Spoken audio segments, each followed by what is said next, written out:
I always thought HOA drama was limited to things like grass being too long or mailboxes being painted the wrong shade of beige.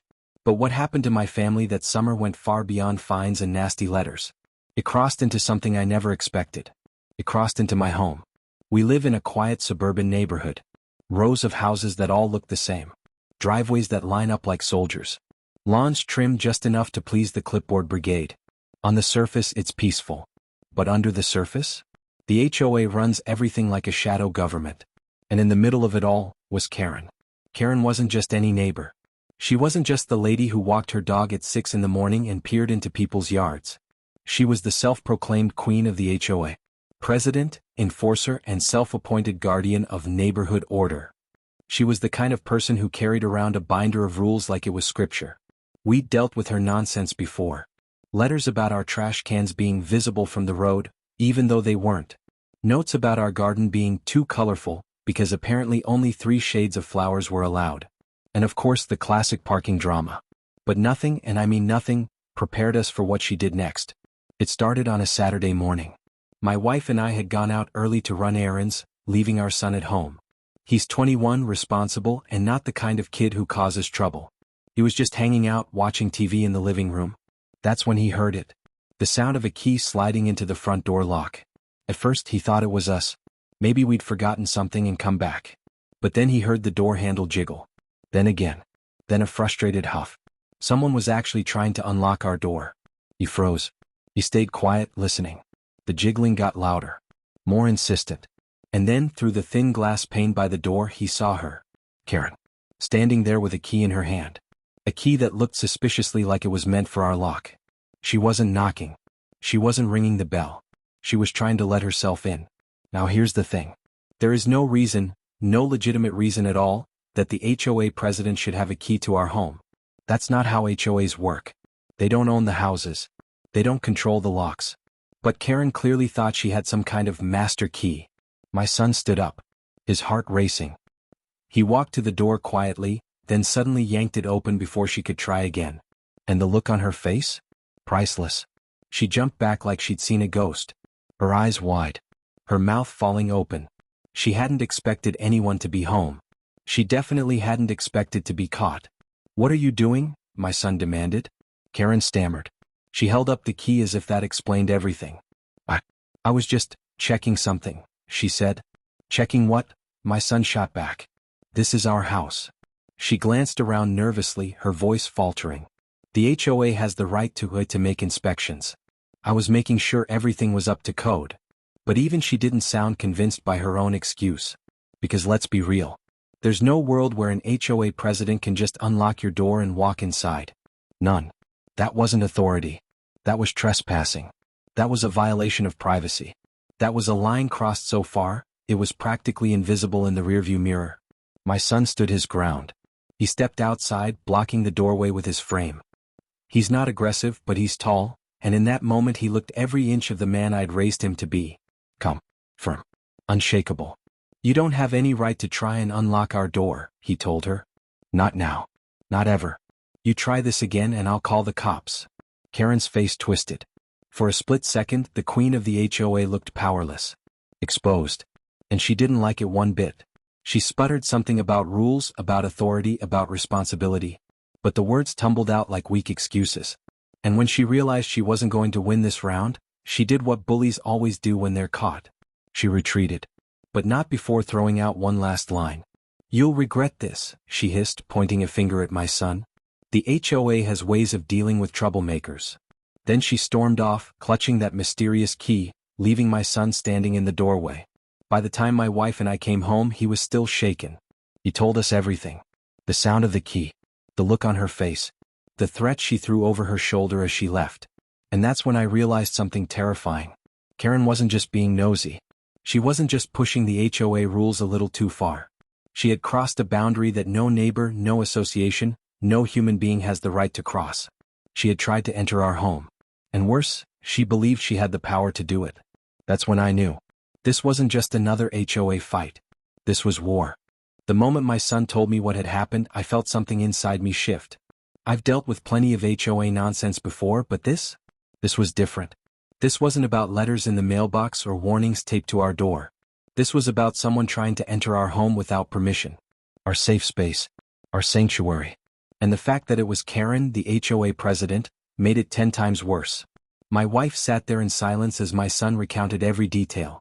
She's not the kind of person to get rattled easily, but I could see her hands trembling just a little as she gripped her coffee mug. It wasn't fear, it was anger. That woman thinks she owns this place, my wife muttered. But she doesn't. She doesn't own us. And she sure as hell doesn't have the right to use some magic key on our front door. That word stuck with me. Where had she gotten it? Why did it work on our lock? Or did it? My son swore he saw her trying to insert it, and from the way she reacted, it wasn't her first time attempting it. That raised a question I couldn't ignore. Had she done this before when nobody was home?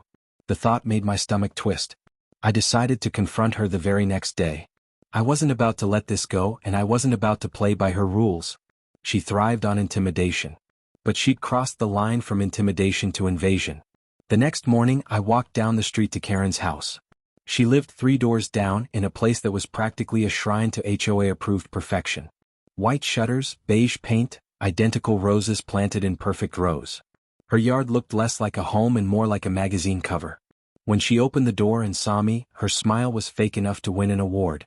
"Oh, it's you," she said sweetly, her tone dripping with sarcasm. "How can I help you?" I didn't waste time. "You can explain why you tried unlocking my front door yesterday." Her smile faltered for a split second, but she recovered quickly. "Unlocking? Oh, don't be dramatic. I was simply performing an inspection. HOA protocol. Nothing to get upset about." "Protocol?" I repeated, my voice steady. "There's no protocol that gives you the right to enter my home. None. So I'll ask again, where did you get that key?" Karen crossed her arms, standing taller, like she was back on her imaginary throne. "The HOA board maintains a set of master keys for emergencies. It's for the safety of the community. Fires, leaks, security risks, things like that. We have the right to protect this neighborhood." I almost laughed in her face. "You don't have a right to squat in my living room. You don't have a right to touch my front door. You don't have a right to even own that key. And unless you hand it over, I'll make sure the police know you're walking around committing attempted break-ins." That's when her mask cracked again. Her face hardened, her voice dropping. "You don't want to make enemies here. The HOA isn't some little club you can push around. We have power." Her words made my blood boil. She wasn't even hiding it anymore. She believed she was untouchable. She believed that she could use that key whenever she wanted and nobody would stop her. I left without another word, but my decision was made. If Karen thought she could intimidate us, she had another thing coming. That night, I gathered my family in the living room. We sat together, planning our next steps. My wife suggested changing all the locks immediately. My son wanted to install cameras around the house. And I wanted proof. So we did all 3. The very next day, a locksmith came and replaced every lock in the house. Stronger ones, reinforced ones. No HOA-issued key would ever fit again. Then we set up cameras at every entry point, front door, back door, garage, even the side gate. And finally we decided to wait. If Karen came back with her so-called master key, she would walk right into a trap. And sure enough, just 3 nights later she did. It was past 11 when I got the notification on my phone. Motion detected at the front door. I pulled up the live feed and there she was. Karen. Dressed in black, looking around nervously, clutching her binder under one arm and a shiny key in her hand. She tried the lock once. Then twice. When it didn't work, she stepped back, frowning. She muttered something to herself, then pulled out a phone and dialed a number. "Something's wrong," she whispered. "The key isn't working anymore." She wasn't talking to herself. She was reporting to someone. My son and I exchanged a look. This wasn't just Karen's little power trip. This was bigger. Someone else in the HOA was involved. Maybe the entire board. I didn't open the door that night. Instead, I let the cameras roll, capturing every second. Her frustration. Her whispered phone call. Her retreat into the shadows. By the time she left, I had everything I needed. The next morning, I compiled the footage. My wife, my son, and I sat at the dining table reviewing it all. Karen had incriminated herself, but more importantly, she had revealed there was more than one person behind this master key scheme. The question was, who? I decided to bring it to the HOA meeting. Not quietly. Not privately. Publicly. When the monthly meeting rolled around, I showed up with my family and a laptop.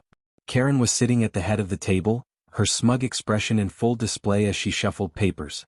The room was filled with neighbors, most of them tired of Karen's antics but too scared to speak up. When the floor opened for concerns, I stood up.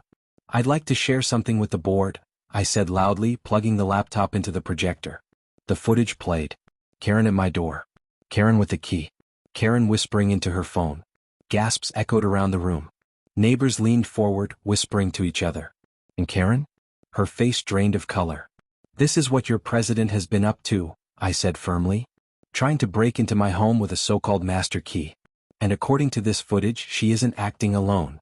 So I'll ask the board, who else has a key? And who thought this was acceptable?" The room erupted.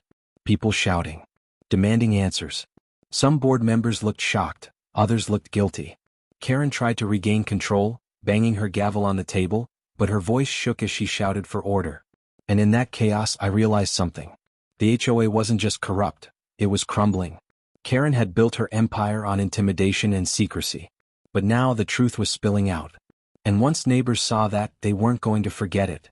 That night, after the meeting, Karen stormed up to me in the parking lot. Her face red, her hands shaking. "You'll regret this," she spat. "You think you've won, but this isn't over." I looked her dead in the eye and said, "You're right. It's not over. But it's the beginning of the end for you." And I meant every word. Because I wasn't done exposing Karen. Not yet.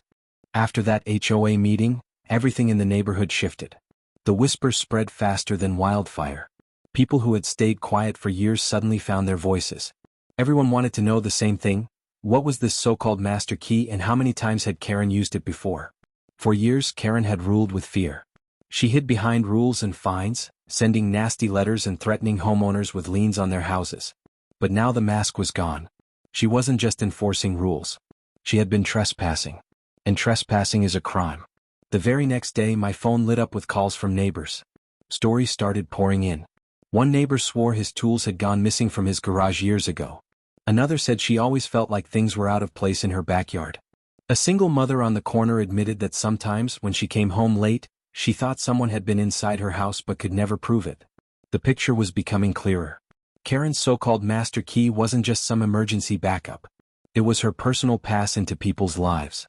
My wife looked at me one evening as we sat at the kitchen table, our laptop open with files and videos.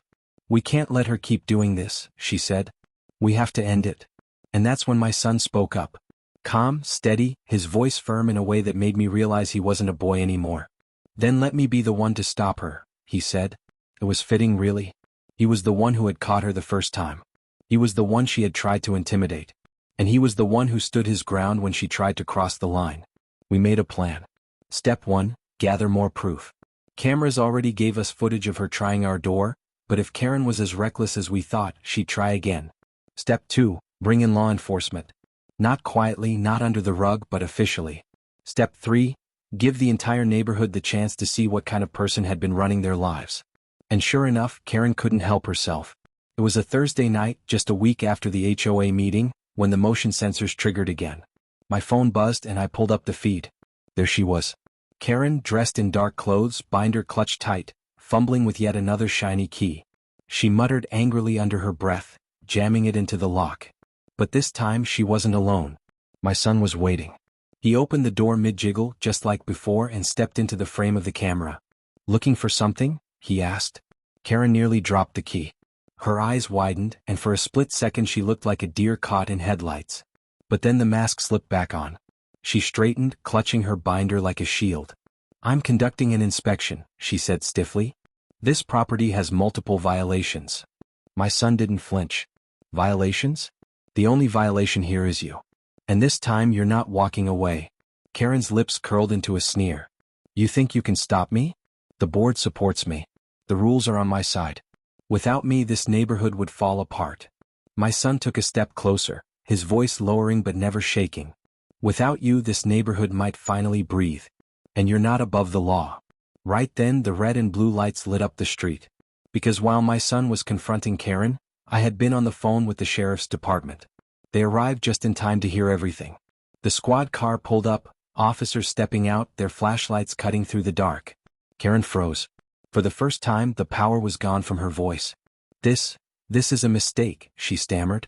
"You don't understand, I was just." But my son held up the shiny key. trying to break into our house. Again. The officers looked at the key, then at Karen. One of them asked calmly, "Ma'am, do you have permission to enter this property?" Karen sputtered. I'm the HOA president. I don't need permission." That was the nail in the coffin. The officer shook his head. "That's not how the law works. HOA rules don't override criminal law. You have no right to enter this home without consent." Neighbors had started to gather, drawn by the flashing lights. One by one, doors opened, people stepped onto their porches, whispers spread through the night air. Everyone watched as the queen of the HOA was confronted in the street. Karen's face twisted, rage and fear colliding. She looked around desperately, but this time, there was no one left to defend her. Not even her so-called board. They hadn't shown up. She was alone. And when the officers read her rights, the silence was deafening. They placed her in handcuffs, the binder slipping from her grasp and hitting the pavement with a dull thud. Papers scattered across the driveway, lists, reports, letters she'd written to neighbors. And tucked in the back, taped to one page, was a key ring with at least 10 different house keys. 10. She hadn't just targeted us. She had been targeting the entire neighborhood. Gasps rippled through the crowd. A woman shouted, "That's my house key." A man stepped forward, shaking his head. "She told me I lost mine and she was replacing it." She lied. The evidence was overwhelming. As they loaded her into the squad car, Karen finally broke. She screamed at the crowd, at me, at my son. "You'll regret this. All of you. You need me. You're nothing without me." But the words sounded hollow now. Empty threats from someone who had lost everything. The car drove off, the lights fading into the night. The next day the neighborhood was buzzing. People stopped me on walks, thanking us, shaking our hands, telling us stories about the years of misery she had caused them. My inbox filled with messages from neighbors sharing their relief, their gratitude, and their outrage at how long Karen had gotten away with it. Within a week, the HOA board called an emergency meeting. With Karen gone, the truth spilled out. Some board members confessed they had known about the keys but were too afraid to speak up. Others claimed ignorance, but their guilt was clear. The community voted that night to dissolve the HOA entirely. The neighborhood changed overnight. No more nasty letters. No more fines for leaving a trash can visible. No more binder-wielding tyrant patrolling the streets. For the first time in years, people actually smiled when they walked outside. Kids rode bikes without being told they were violating noise ordinances. Neighbors painted their doors whatever color they wanted. Freedom. That's what it felt like. One evening, a few weeks after it all ended, my son and I stood on the porch together, watching the sun dip below the houses. He turned to me and said, "You know, Dad, it feels different now. Like this is actually our home. Not Karen's kingdom." I nodded. "That's because we took it back. And you, son, you're the one who stopped her cold." He smiled, and for the first time in a long time I felt the weight lift. Karen thought she had power because she had a key. But the truth is, power doesn't come from intimidation or control. It comes from standing up even when it's hard. Even when you're scared. And that's exactly what my son did. Karen's reign was over. And our home was finally ours again. If you enjoyed this story, don't forget to like the video, subscribe to the channel, and share your thoughts in the comments. Your support keeps more stories coming your way.